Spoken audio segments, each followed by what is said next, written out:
All right, well, now we got to answer the question of what is the function of apologetics? Well, historically, apologetics has been understood to involve at least three function or goals. For example, John Frame, who our last book, if you haven't joined us for that one, is one that we just finished.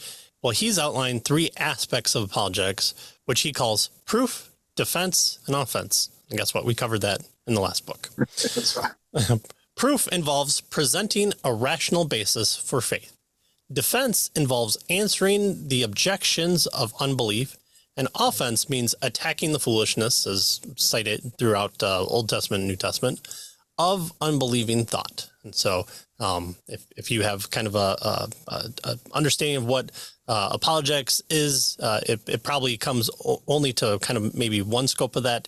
But here, Frame and what and Bowman do is they say this type of proof encompasses these three different aspects. So presenting the faith, answering objections, and then attacking unbelieving thought.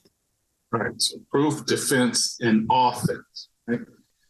And then they say the first three parts of Robert Raymond's fourfold analysis of the task of Christian apologetics follows the same pattern, right, of proof, defense, and offense. But Raymond adds a fourth point. Apologetics seeks to persuade people of the truth of the Christian position. Right? So they tell us that treating persuasion as a separate function is helpful since it involves elements that go beyond offering an intellectual response. Right? The focus of the first three are basically an intellectual response, right? The idea of proof and defense and offense. Persuasion is a little bit different. Persuasion must also consider the life experience of the unbeliever. So that adds to why the reason why they want to add this particular fourth approach. And it also considers the proper tone to take with the person in other matters beyond simply imparting information. So apologetics, they're suggesting here, is more than just imparting information, right? More than just attempting to prove with defense and offense. It's also an attempt to persuade. So they want to add that to this kind of threefold parts or functions of apologetics. And so they've come up with four functions. And I think we kind of discussed about this in a roundabout way when we went over Greg Kokel's Tactics book, which you can find as well in our list of books that we did for the kind of the art of persuasion. All right, so we may distinguish then four functions, goals, modes, or aspects of apologetics. The first may be called vindication or proof, and involves marshaling philosophical arguments as well as scientific and historical evidences for the Christian faith. So you have kind of understanding of God-directed science, and then kind of the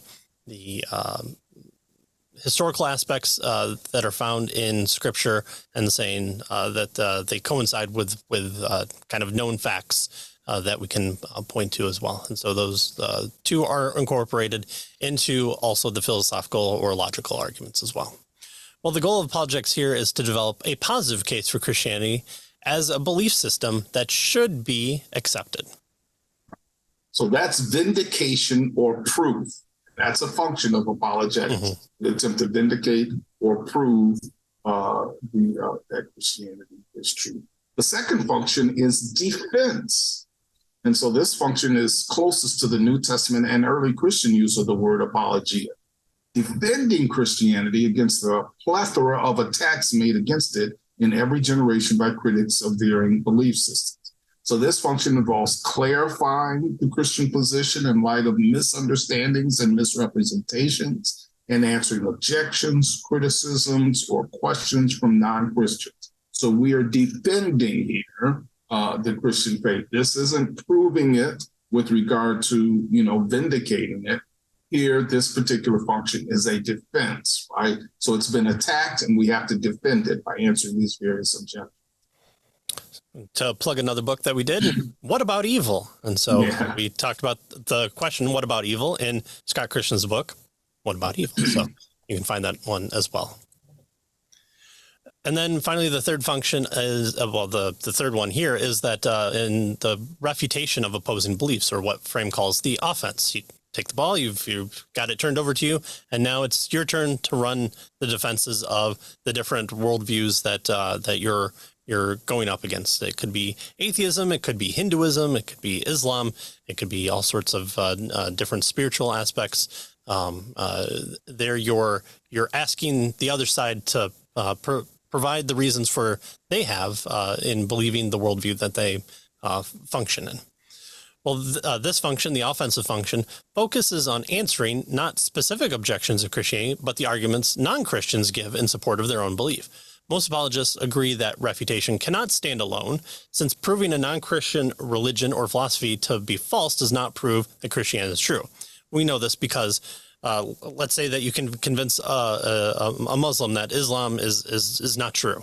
Well, does that then coincide that Christianity is true?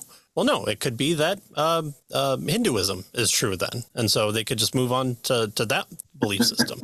And so it's not just one, but it is an important aspect that we have in our tool chest there. Well, nevertheless, it is an essential function of apologetics.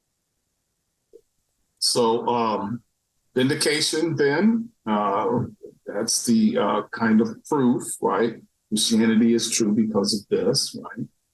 Defense, right? Okay, now you object to Christianity, so we meet those various objections. And then offense, your particular position has these problems, and we want to point those out to you. So that's the third function. And then finally, the fourth function, and they'll go over these in just a second here a little differently. But this fourth function is persuasion, as we mentioned earlier. And by this, we do not mean, merely convincing people that Christianity is true, but persuading them to apply its truth to their lives. So this function focuses on bringing non-Christians to the point of commitment.